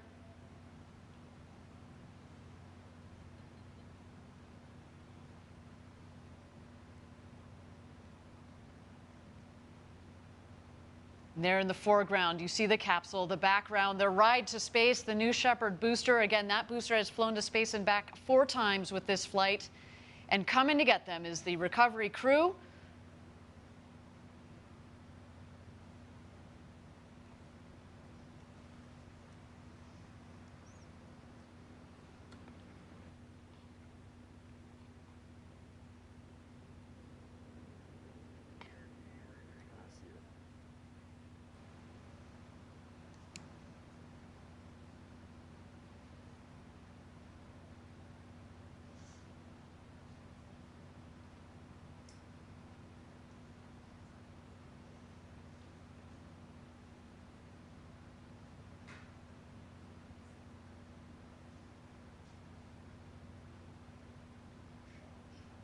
And Jackie, you can see there, again, beautiful shots of the capsule. The parachutes actually have fallen pretty close to the capsule itself, meaning that there isn't a lot of ground wind out there. We talked about this earlier in the show, and of course we had to delay a day because of the gusty winds that have been out there. But no, today has been a beautiful day for a launch and landing of a rocket and launch and landing of 4 new astronauts. I know we were talking to Chris a couple days ago, and he actually flew that USB full of music from around the world to space. As you mentioned, he's a DJ. So of course we have our new astronauts. We have our Club for the Future postcards that have just returned from space. And of course, you know, some of the personal items like this awesome USB full of music. I wish we could be playing some of that right now. Well, you probably will soon. Actually, Yes. you know, as we mentioned, Chris Bosshausen has kind of a side gig as a DJ, DJ Crispy, and he actually released an album on Friday, and I can't wait to see what he does with that music. Some musicians on board too. Of course, William Shatner. Everybody knows him as an actor. He also sings. I think that's one of the most beautiful things about what we're doing at Blue Origin. Again, opening the door to more people to go to space. Yes, the scientists, yes, the engineers, but now the artists, poets, singers, DJs, let's just see what they create coming out of this experience. We have said it before, going to space changes you. We've talked about the overview effect, and I can't wait to see how the stories that come out of, and the art that comes out of this. All right, we now have Sarah Knight going around the capsule, getting the thumbs up from each of our astronauts.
Thank you again, everybody, for joining us live from West Texas, where we have just completed our second human flight of the new Shepard vehicle. Our crew on board, the great William Shatner, now who has become the oldest person to have ever flown to space at the ripe age of 90 years old, our very own Audrey Powers, as well as our 2 customers, Glenn DeVries and Chris Bosshausen. Our recovery crew is out there and is about to open the hatch. There is our founder, Jeff Bezos, giving the big thumbs up.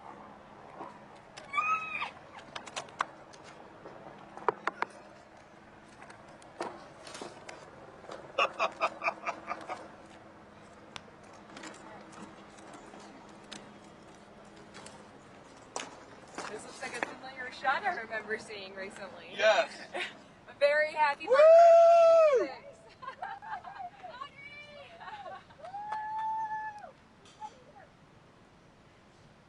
And here come their friends and family.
Again, thank you everybody for joining us live from West Texas at our launch site 1. Our second human space flight crew has gone to space and back up over the Kármán line, just over 351,000 feet. We're awaiting Jeff Bezos, who is now opening the hatch. Yes.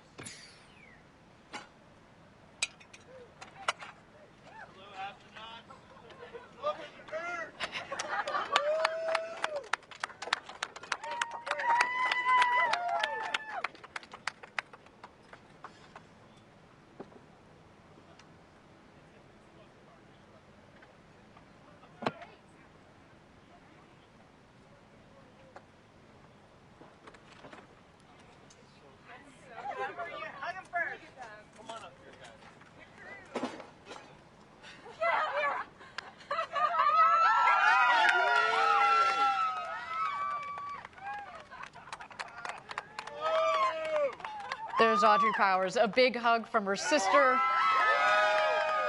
Captain Kirk himself, the great William Shatner.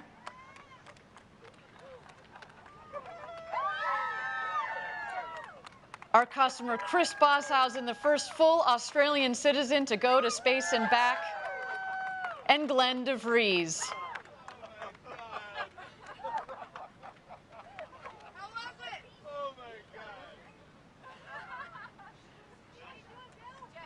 Some big hugs from their loved ones. In a way, it's indescribable. In a way, it's indescribable. That's what I thought. You have to work on it. It's so hard to describe. You have to work on it because not only is it different than what you thought, it happens so quickly. You know what the impression I had that I never expected to have is you're shooting up and this new sky. Come here. I want one. I want to hear this. Here. You want a little of this? Okay.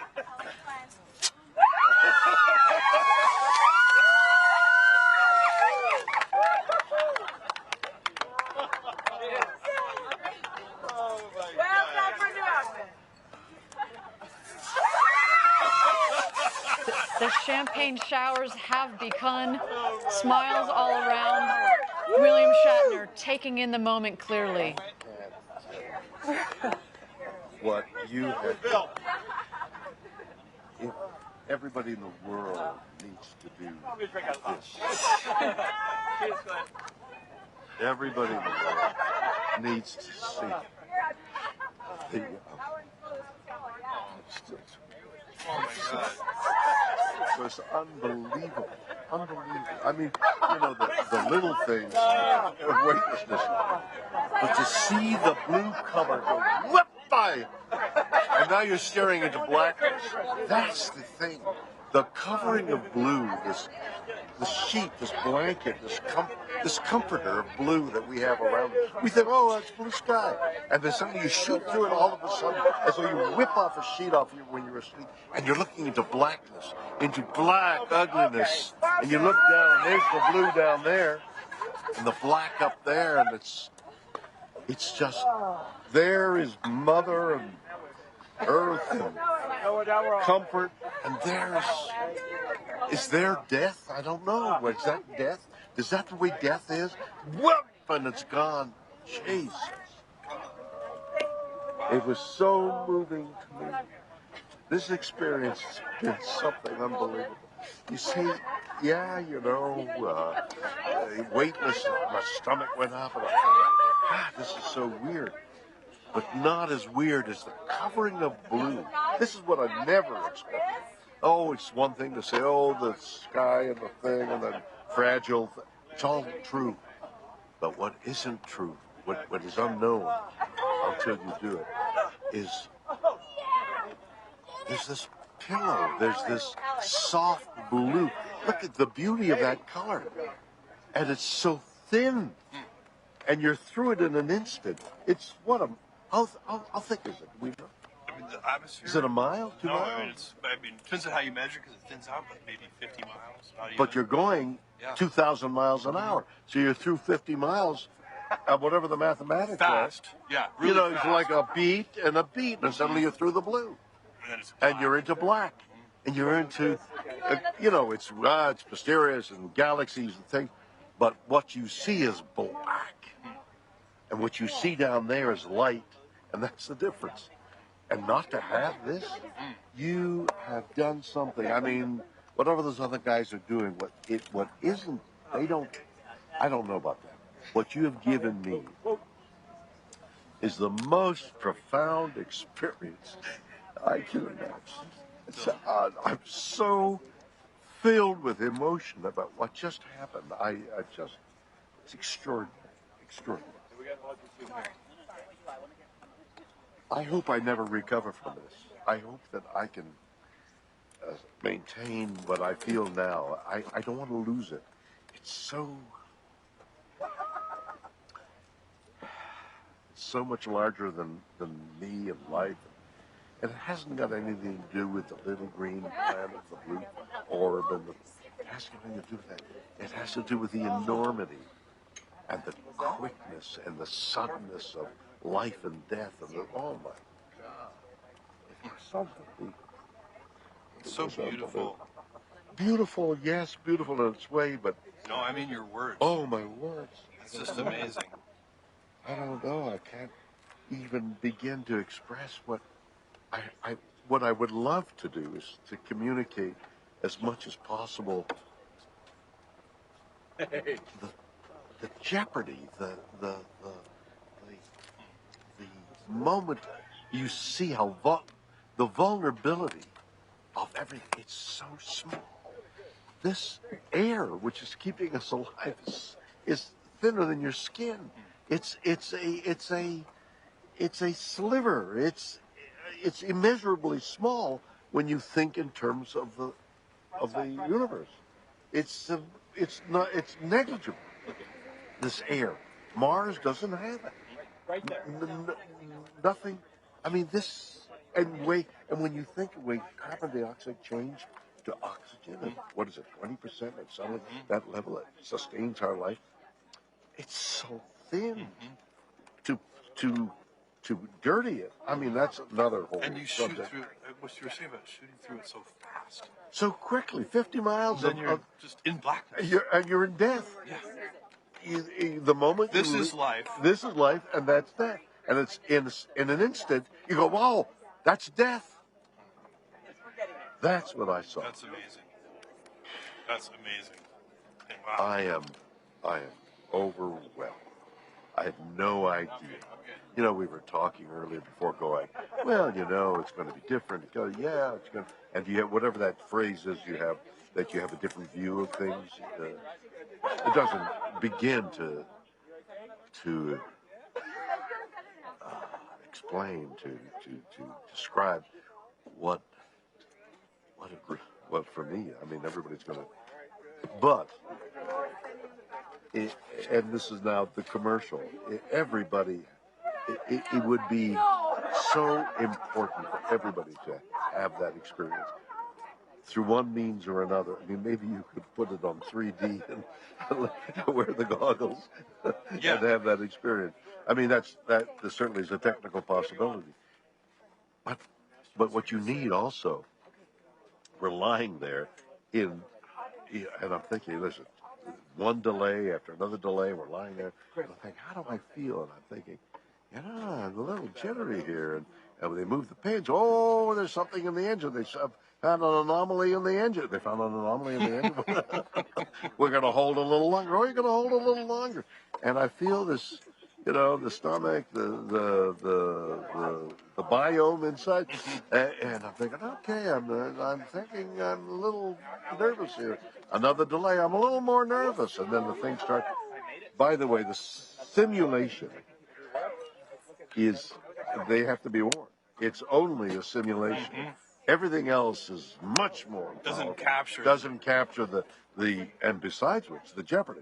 Bang! This thing hits. You go, that wasn't anything like the simulation. The G-force. The G-force. And your stomach, you're like, what's going to happen to me? Am I going to be able to survive the G-force?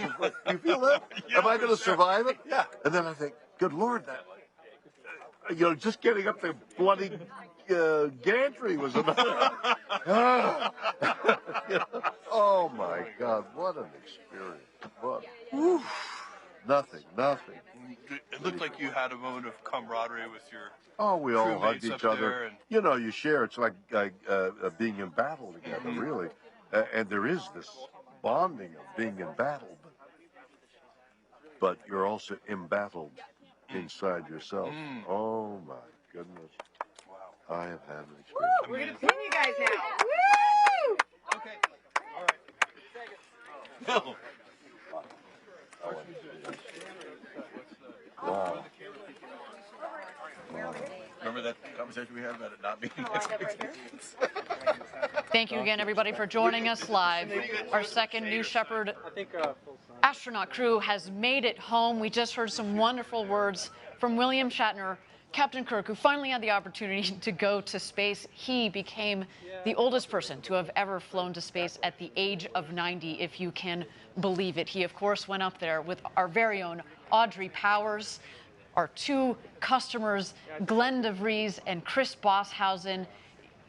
Jackie, you heard what William Shatner was saying. What a moment. Everybody needs to see this. He was commenting on, the fragility of it all, just how thin. You think, oh, here we are, it's all covered in blue. But then when you go in a rocket, go through it, and you see how quickly it turns to black. I mean, he was literally moved to tears by it. And it is, we've talked about it before. Rockets with people on board is an emotional experience. And right now we're about to see our 4 newest astronauts be pinned with those astronaut wings. So let's check that out. How was your experience? It's going to take me a while to be able to. You're going to have to process that. It was incredible. It was the most incredible thing I've ever. I have the great honor of pinning this on you. Not many people have been where you have. On the other hand, if you speak now as this thing is fresh, well, not only fresh, flooding, like Chris, you're totally immersed in. I have the great honor of pinning this on you. Back there. Welcome to a very small club. You did.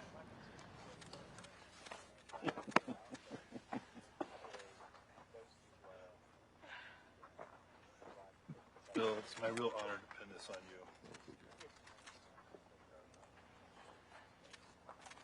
I'm very excited about your ability to communicate this. It's so important for so many people. Oops, this one bent. So am I. Do you have a spare one? I never wanted to tell We him. have a spare, don't worry. No, sorry, this is Audrey's. Oh, See, can we get a spare one for Bill real quick? Or you think you can unbend that? I was going to try. That's all right, guys. No, we'll get it. Let's pretend I didn't. Wow, do it. good job. Look at her. Perfect. Did she 7. unbend it? She did. Clutch. This is the hardest part of the mission. All right. Thank Bill, you. you're amazing. You're an amazing person.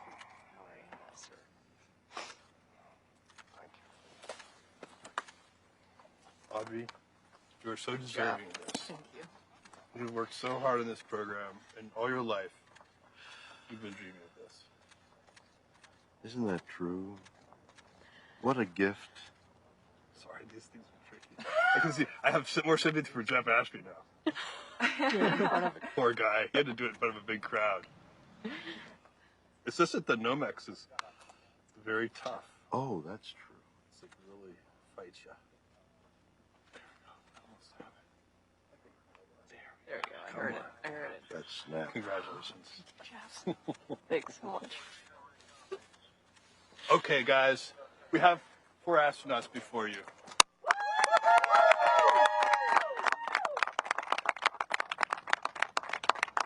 That was absolutely amazing. As Jeff said, we've got 4 astronauts before you. Thank you, everybody, for joining us today for Blue Origin's second human flight. Of course, a special thank you to Chris Bosshausen and Glenn, our customers. We look forward to, in the next several years, flying more and more of you customers from around the world. And if you watching at home are interested in flying with us, please go to blueorigin.com and click on Fly to Space. We cannot wait to send you up. Jackie, thank you so much for spending this time this morning on the desk with you. It was so much fun. Thank you, Ariane. It was an incredible day, and I cannot wait to hear the stories from these astronauts, especially Audrey. I'm so excited to see her, give her a big hug, and hear how her experience was. Absolutely, and we already heard from William Shatner and how he's still trying to find his words, and certainly Glenn and Chris, who have vowed as well to share the story with the rest of the world. Cannot wait to hear that. Everybody, the road to space is being built. You're seeing it right here. We took a big step today. And if you are interested in joining our extraordinary team, please visit our website. Yes, please join us. From two people who have been at Blue Origin for quite a long time, please come join us. And if you'd like to commemorate the day Captain Kirk flew to space, we of course have mission patches. Here you see it on the screen, apparel and other collectible gear in the Blue Origin shop. Everybody, my name is Ariane Cornell. For Jackie Cortez and everybody here at Blue Origin, thank you for joining us. And until our next launch, Gradatum Ferociter.